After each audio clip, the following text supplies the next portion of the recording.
SER Podcast. No existe ya prácticamente un lugar en nuestro planeta en el que no se haya detectado la presencia de microplásticos. Se estima que anualmente se emiten al medio ambiente entre 10 y 40 millones de toneladas de estas partículas diminutas y se espera que la cifra se duplique de aquí al año 2040. Javier Ruiz Martínez, redactor de Ciencia de la cadena SER, ¿qué tal? Muy buenas. Hola, Bayo. Los microplásticos están por todas partes, los bebemos, los comemos, los respiramos y poco a poco vamos sabiendo más sobre sus posibles efectos sobre nuestra salud. Por ir centrando el tema, antes de nada, Javi, ¿qué son los microplásticos? Mira, el término lo inventó en 2004, inventó entre comillas evidentemente porque ya había ciertas evidencias de que existían esos microplásticos, el biólogo marino Richard Thompson de la Universidad de Plymouth.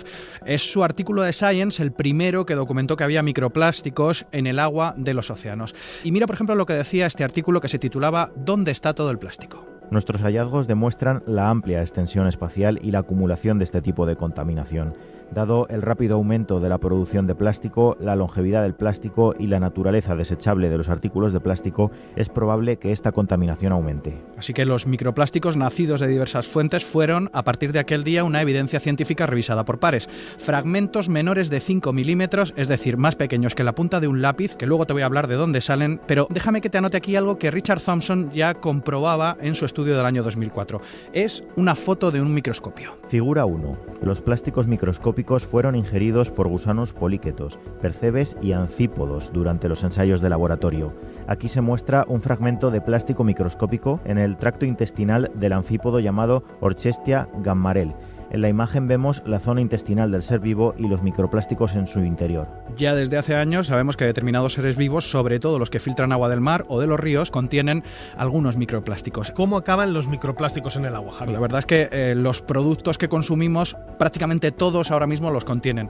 Una botella de plástico que tengo yo aquí al lado, cuando chupas el boli que tienes en la mano mientras trabajas, el plástico se va degradando también y va generando microplásticos o nanoplásticos que pueden acabar en tu saliva. Por ejemplo, los cosméticos contienen microplásticos, los fertilizantes, las pinturas, pero mira, por ejemplo, déjame este abrigo.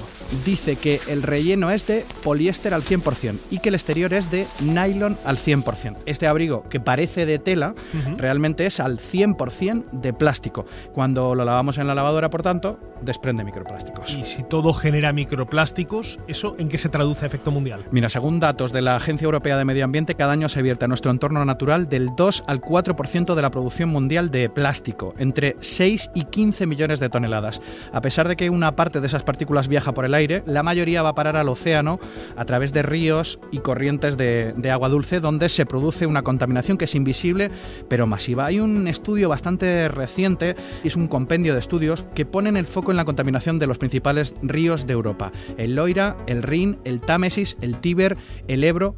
Todos registran niveles que los científicos califican de alarmantes de microplásticos en sus aguas. Roberto Rosal, catedrático de Ingeniería Química en la Universidad de Alcalá de Henares y miembro de la red de investigación Enviroplanet. ¿Qué tal? Bienvenido a Código de Barras.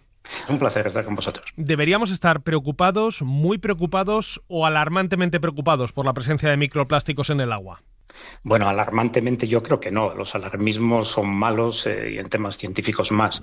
Debemos estar preocupados porque efectivamente, como habéis dicho, estamos emitiendo constantemente plástico al medio. Vivimos rodeados de plástico y los polímeros sintéticos que lo componen son materiales muy persistentes que pueden mantenerse en el medio ambiente durante mucho tiempo, décadas, siglos incluso. ¿Y esas partículas se terminan alojando en algunos órganos o pasan por nuestro cuerpo y luego las eliminamos? Bueno, la mayoría efectivamente son invisibles. Como decía Richard Thompson, son plásticos microscópicos. La mayoría, inmensa mayoría, no podemos verlos. Cuando bajan de un tamaño de una micra, que es el tamaño aproximadamente de una bacteria, ya los denominamos normalmente nanoplásticos. La mayoría pasan a través de nosotros, si los ingerimos, atraviesan nuestro tracto digestivo y se excretan sin más. Si son suficientemente pequeños, sí podrían pasar al torrente sanguíneo. Lo que sucede es que plásticos de este tamaño son muy difíciles de analizar. Los métodos espectroscópicos de los que disponemos para determinar si una partícula es o no un plástico tienen precisamente ese límite, una micra. Incluso entre 1 y 10 micras es muy difícil y muy laborioso medir los plásticos. con lo que realmente no estamos seguros de si estamos internalizando plástico o los aditivos que contiene. Esa falta de evidencia científica todavía hace que usted, Roberto, haya sido muy crítico con un estudio muy concreto que salió hace poco, que hablaba, por ejemplo, de la presencia de microplásticos en el cerebro humano. ¿Por qué todavía no hay evidencia científica de esto? ¿Por qué este estudio en concreto sí que podía ser calificado de alarmista? Sí, este estudio es muy extraño porque lo que hacen es encontrar concentraciones en el cerebro que son superiores a las que hay en los lodos de depuradora. Es decir, son unas concentraciones absolutamente inverosímiles. Además, para que el plástico llegue al cerebro tendría que haber atravesado el torrente sanguíneo, debería de estar en otros órganos y en el hígado encuentran menos que en el cerebro. En realidad lo que sucede en ese estudio es que utilizan una metodología inadecuada que se denomina pirólisis acoplada, cromatografía de gases, espectrometría de masas, que tiene muchas interferencias. Esto ya ha sido debatido ampliamente en la literatura científica y es un hecho bien conocido. Lo que sucede es que pues de vez en cuando estas noticias saltan a los medios de comunicación y parece pues que es un descubrimiento terrorífico, pero en realidad es un dato pues que en mi opinión es erróneo. No quiere decir que no estemos acumulando plástico en el cerebro. Lo que sucede es que este estudio no lo prueba. Más allá de este estudio, con el resto de investigaciones que se llevan a cabo en torno a los microplásticos, ¿podemos saber si ya existen efectos constatados de esas partículas en nuestro organismo? ¿Presencia y efectos? Es difícil decirlo. Sabemos que estos plásticos y los aditivos que contienen también producen efectos en microorganismos, por ejemplo, en algas o en diversos organismos de los que típicamente utilizamos en el laboratorio para buscar toxicidad, efectos tóxicos. Lo que sucede es que en laboratorios se utilizan concentraciones muy altas, muy superiores a las normales de exposición y además en estudios a corto plazo.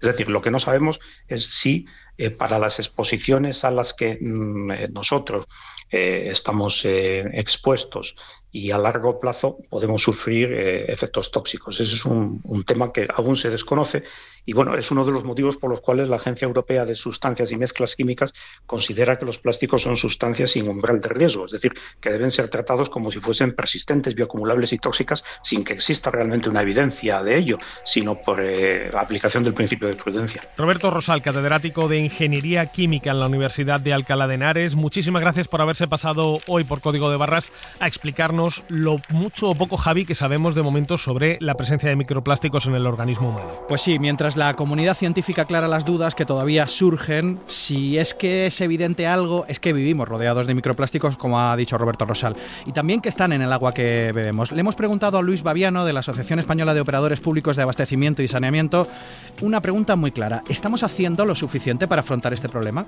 Claramente no. El agua no figura en la agenda ni política, ni social, ni económica, ni cultural. El 41% de nuestras redes de distribución cuenta con más de 30 años de existencia. Necesitamos inversiones, transparencia, investigación y fundamentalmente necesitamos que el agua sea parte de nuestra cultura política, social y económica. Por eso le hemos preguntado también qué podemos hacer. Invirtiendo en nuestras redes, en nuestras potabilizaciones, en el agua de todos, que es el agua de grifo. Y por otro lado, en los estudios para ver los impactos que esto puede tener.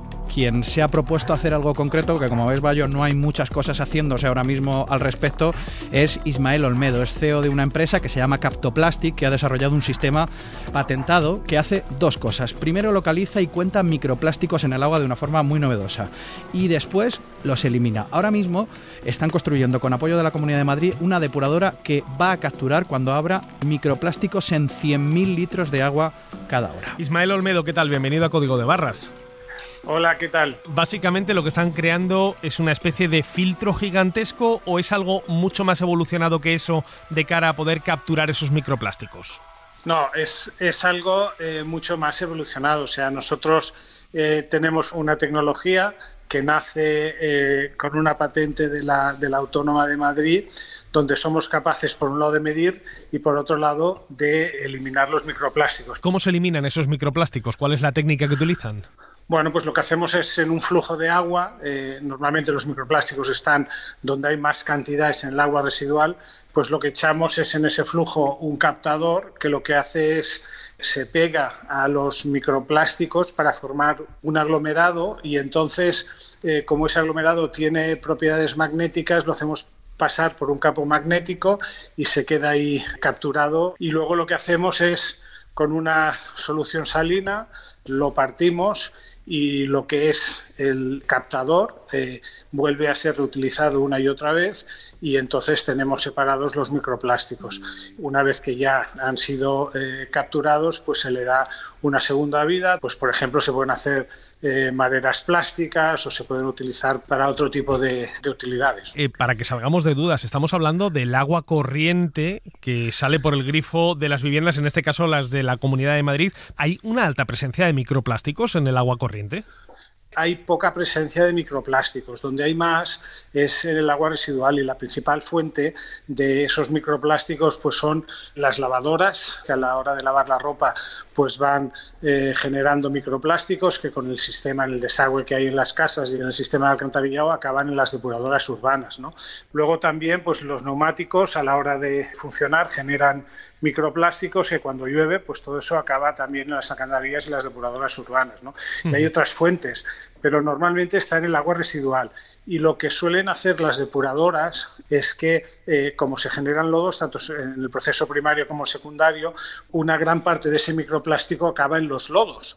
Y los lodos se están aprovechando para aplicación agrícola, hacer compostaje y demás. O sea que lo único que estamos haciendo es moviendo de sitio el problema. Entonces lo que hace nuestra tecnología es eliminarlos de manera que no vuelvan otra vez al ciclo vital. Esta depuradora en Madrid, que está en Móstoles en concreto, ¿cuándo va a empezar a funcionar? ¿Cuándo va a empezar a capturar microplásticos? ¿Y cuántos vais a capturar? Estamos ahora acabando de fabricarla. Nosotros firmamos un convenio con el canal en julio del año pasado y la vamos a instalar en la depuradora que tiene el canal, que está gestionando, de Arroyo del Soto, en Móstoles, ¿no? Está ya casi al final de fabricación y estamos ahora trabajando en ver un poco a ver la ubicación y que no haya ningún problema, y esperamos a ver si todo es posible, pues finales de julio, ser capaces de poder tener la planta ahí.